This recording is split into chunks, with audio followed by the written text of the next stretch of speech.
Yo, Speak Low Poetry, What Light Was. Today, it's the Garnett legacy, a family of dreamers with a death wish.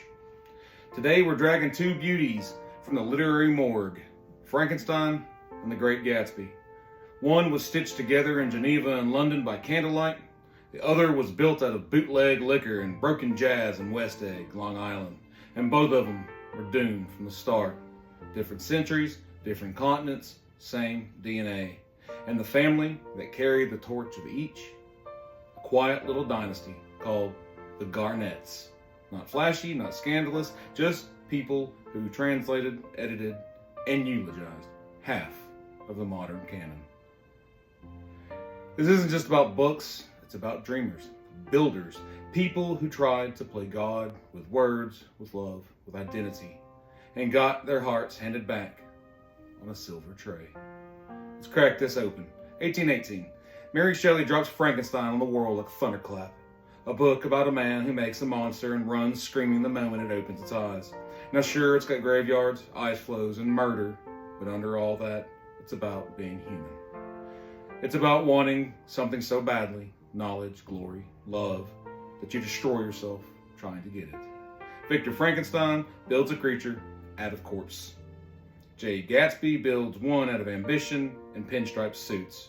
Same result. One dies in the snow, the other in a pool, and both end up being read by candlelight, while some poor soul mutters, how the hell did it all come to this? This is where the Garnetts slip into the scene.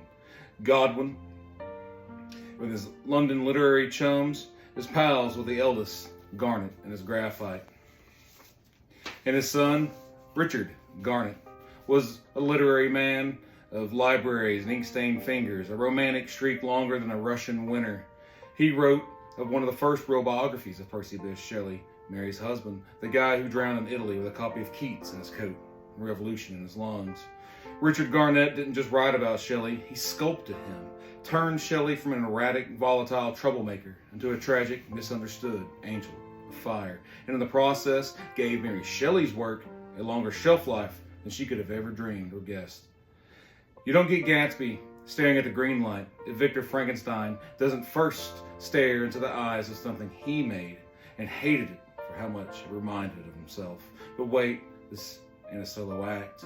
Richard had a kid, Edward Garnett, and Edward was a real fixer in the literary back alleys of England.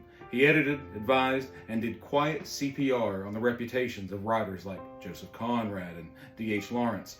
He didn't make a lot of noise, but if your manuscript landed on his desk, he either got saved or shot. And then there was the woman who might have mattered more than all of them. Constance Garnett, Edward's wife, translator extraordinaire, the dame who dragged Dostoevsky, Tolstoy, and Chekhov out of the Russian wilderness and poured them into polished English that burned like vodka, but read like velvet. Her work introduced an entire English-speaking world, including a young, struggling, fast-talking American named F. Scott Fitzgerald, to the raw, haunted interior lives of Russian characters who were too noble to live and too broken to last. Here's the part that really makes the room go quiet. Fitzgerald was reading the Brothers Karamazov while writing The Great Gatsby.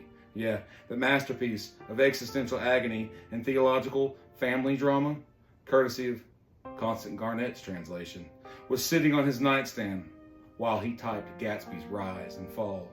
He wasn't just sipping gin, he was mainlining soul. And years later, when he set up his private college of one, a kind of self-improvement course for his girl, Fitzgerald stocked it with the very novels Garnett had translated. That's right, the Garnetts were in his syllabus, front row, right next to Shakespeare and H.G. Wells. So what do we have here? We've got a British family who carried the emotional torch of the Romantics through wars, revolutions, and depressions. We've got a man from Minnesota, drunk on beauty and failure, trying to write his way back into paradise. And we've got two novels, Frankenstein and Gatsby, where creation doesn't save the creator, it buries him. Now let's get Gatsby on the slab. He's a self-made myth, a nobody named Jim Gatz who drank so hard he popped a collar and turned himself into a legend.